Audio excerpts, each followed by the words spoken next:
Hi BCPS students. Welcome to the 45th Student Member of the Board Q&A, hosted by the Baltimore County Student Councils. My name is Jordan Salkeld, President of BCSC and a junior at Towson High School. Co-hosting with me today is our current SMOB. Hi BCPS students, my name is Ugoma Chike Kalu and I currently serve as the 44th Student Member of the Board and a senior at Western Tech. Thank you so much for joining us today to learn more about the candidates for next year's SMOB. Let's meet them. Hi BCPS students, I'm Forsyth Agumbe and I'm a junior from Eastern Tech. Hi, my name is Sophie Vigion and I am a junior at Towson High School. We are so glad to have you with us. Now let's talk about today's Q&A, how today's Q&A is going to work.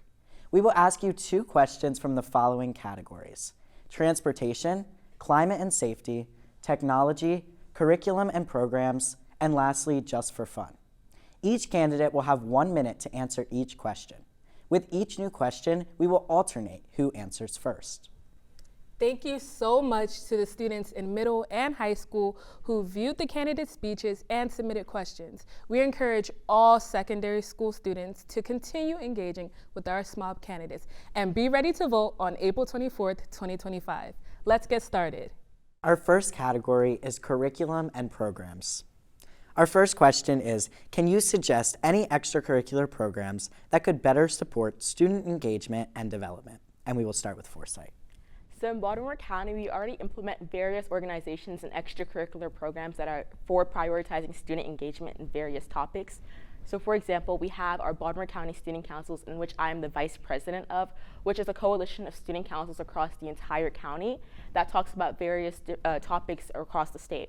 For example, we talk about environmental sustainability, legislative affairs, and things that have to do with our student member of the Board of Education. We also have our board of selected students, where there's 2 representatives from each secondary school, every middle and high school, and that acts as our SMOB advisory board, in which I am the chair of. As for programs that we should develop in Baltimore County, I think we need to prioritize college and career readiness and college and career ready resources. So programs that focus on college and career readiness, as well as early childhood intervention and education, to prepare students for the future in higher education.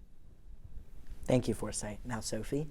As Forsyth mentioned, we already have a lot of programs within BCPS that students can use to engage with. However, I believe that these programs are not advertised enough for students, and the representation for students is not as well known. There's all these programs, yet not that many students actually are aware of them and have access to engage with them. So we definitely need to spread more awareness about these programs so that students can actually engage with them, because they are amazing programs that can really help with school engagement and development. But aside from that, like Forsyth also mentioned, college and career readiness is really important. Not every student follows the same path after high school. Some go to college, community college, vocational training, or straight into the workforce. So our school system needs to do a great job at really preparing all students, no matter their path that they're going to be attending, in aiding them with their future. So this can be more public speaking classes or more resume building activities, so that students are actually aware of all the opportunities that are available within BCPS.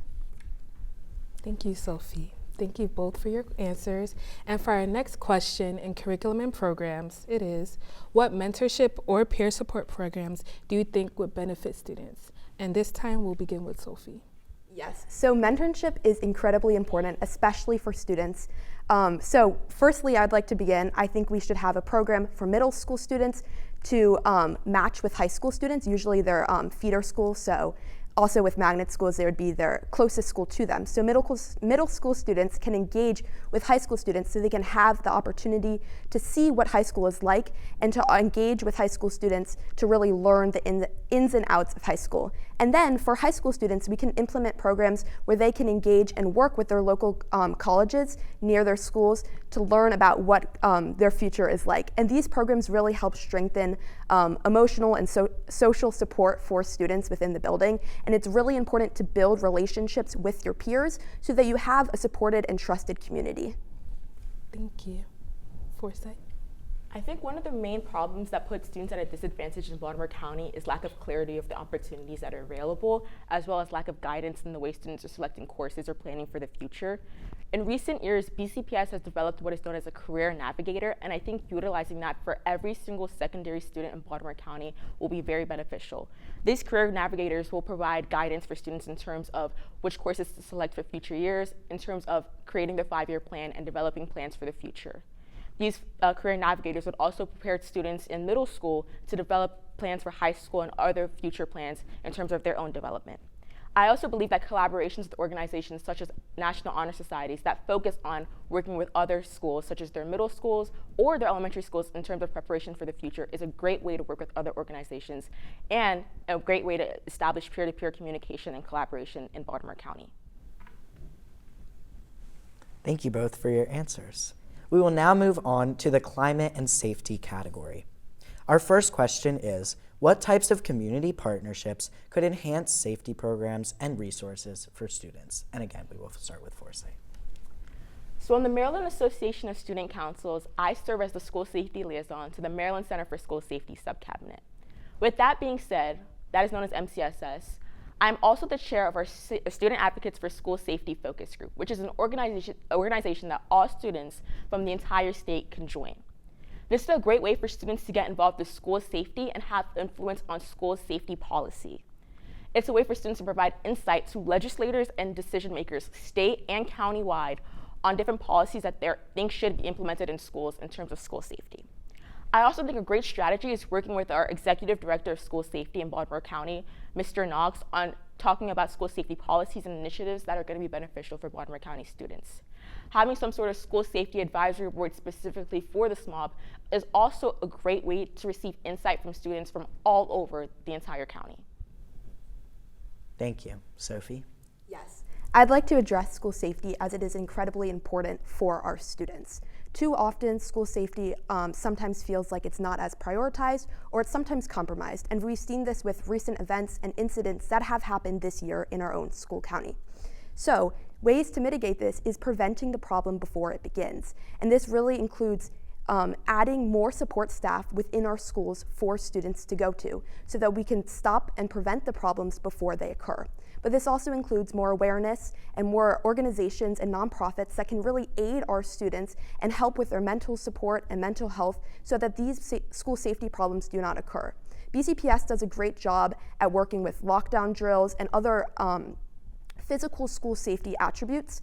However, I think we need to do a better job at improving our student mental health so that we can prevent these problems before they actually occur.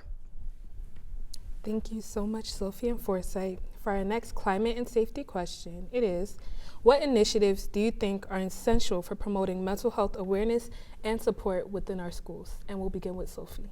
Yes, so as I said before, BCPS has taken great strides in supporting student mental health. And we've seen this through the introduction of different initiatives like the Mind Over Matters campaign and the introduction of a free telehealth app, Talkspace, for students. However, this is not enough to support student mental health. And as I said before, we need more support staff in our schools to really be that person for students to go to when they're in a crisis. Now that includes adding more school counselors, more school psychologists, and more school social workers so that students have a person that they can attend to and they can go to when they're in a crisis. And this would also include really advocating and supporting student mental health. As we know, student mental health is directly correlated to student success, both academically and socially. So when we prioritize student mental health within the buildings and within our school system, it shows that we really care about students. Thank you. Forsyth? So as mentioned, resources such as Talkspace are very beneficial for students and their development. But currently, due to the statewide budget crisis that we're facing, we're also having other issues in terms of addressing the mental health crisis in BCPS. So we're currently going through a school counselor and school psychologist shortage. And even in BCPS, school psychologists, their contracts have been cut from a 12-month term into a 10-month term, reducing 2 months worth of mental health support for students in Baltimore County and decreasing their pay by 19%. Another issue in Baltimore County is our pay for school psychologists. For example, compared to other counties, it would take a school psychologist in Baltimore County 15 years to reach the base payment of another school psychologist in some other counties. Because of this, BCPS becomes less competitive in hiring school psychologists for students in the county, making it difficult for students to actually have access to these resources. I think it's really important that we close the ratio between students and school psychologists by changing it from 1 to 1,000 to 1 to 500 by hiring more school counselors and school psychologists. Thank you both. We will now move on to the technology category. What are your thoughts on using social media as a tool for student engagement and communication within the school community? We will start with Foresight. Social media can be beneficial in terms of its prominence with the youth and how much we use it and how it's really widespread and you can reach out to a lot of people. And though it can be beneficial, it shouldn't be the sole form of outreach. We have lots of platforms in BCPS, such as Schoology, that we do tend to post on often. That is a platform that we're able to reach out to every single student in the county. I think a combination of various resources, such as Schoology, social media, direct outreach, and direct school visits is a great form of outreach to talk to all students in Baltimore County.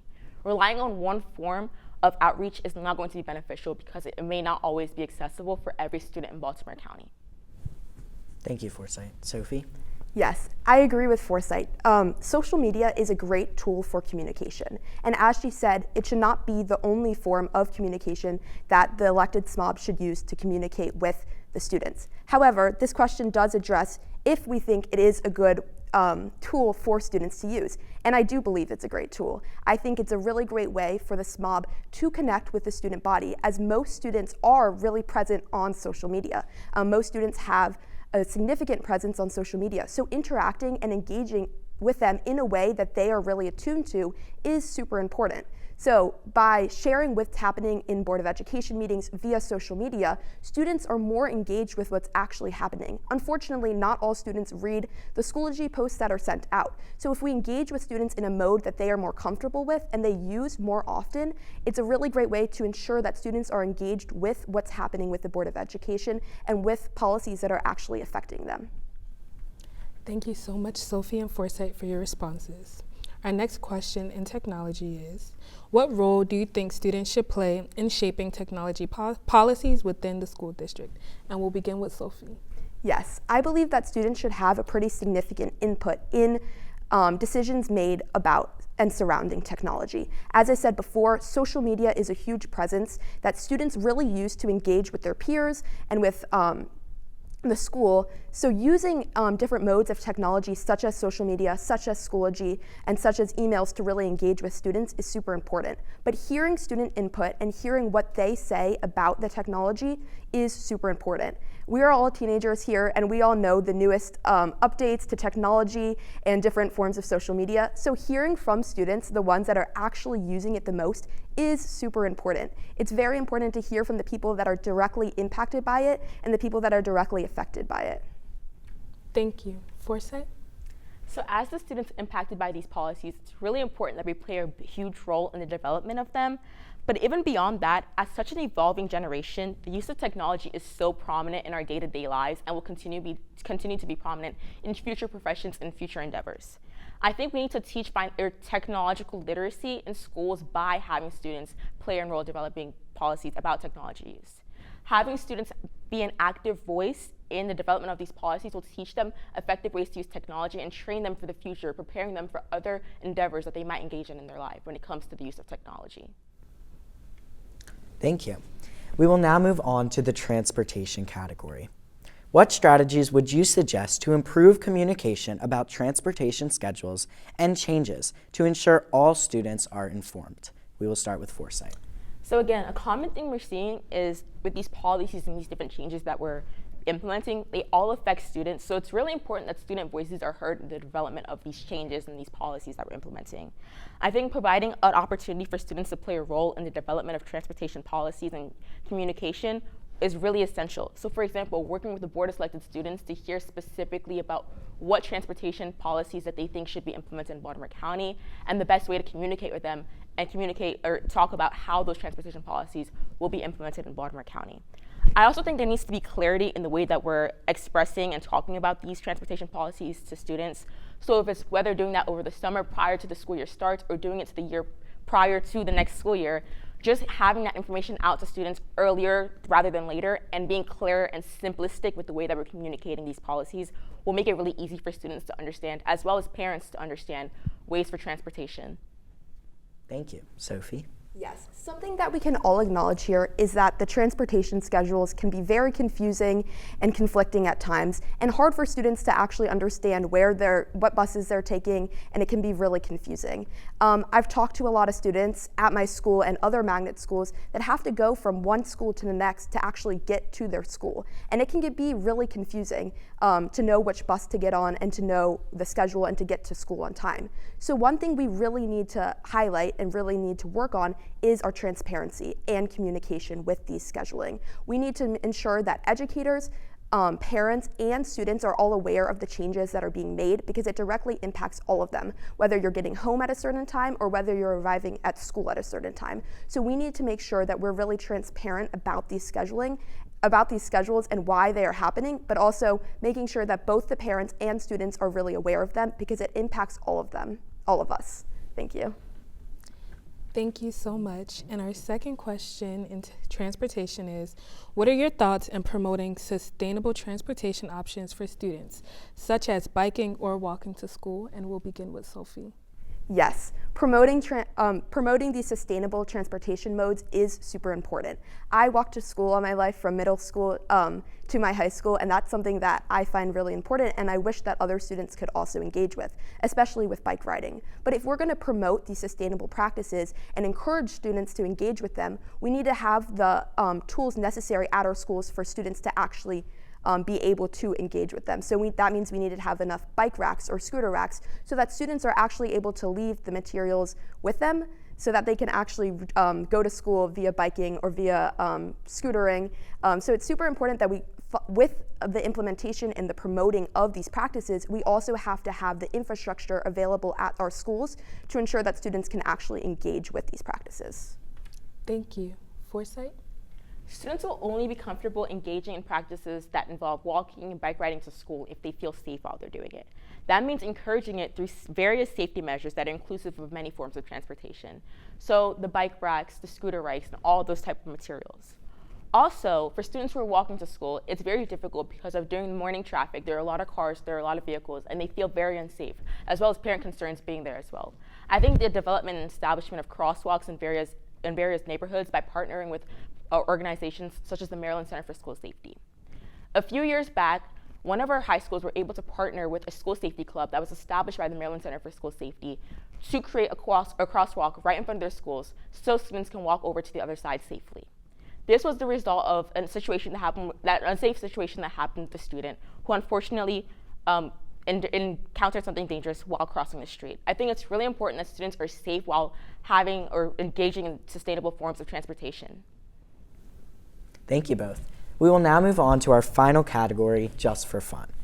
Our first question is, if you could have any celebrity or public figure visit our school for a day, who would it be and what would you want them to share with students? Foresight. I personally said an answer that I think some might consider basic but very personal to me. I said Michelle Obama because she's had multiple experiences, a lot of rich experiences. Not only as a first lady, but as an activist and an author, she's been to everywhere and engaged in a lot of things. And she kind of really demonstrates virtues of perseverance and dedication in terms of wanting to achieve a certain goal. And I think it's really important that we're instilling those virtues into students today. I think when students see people who are so successful through hard work and dedication, it encourages us to be similar to that person and work hard in whatever we're passionate about. So I think if we had Michelle Obama at our school or at our county or one of our Board of Education meetings or something of the sort, just engaging with students would be very beneficial and really motivational towards all students in Baltimore County.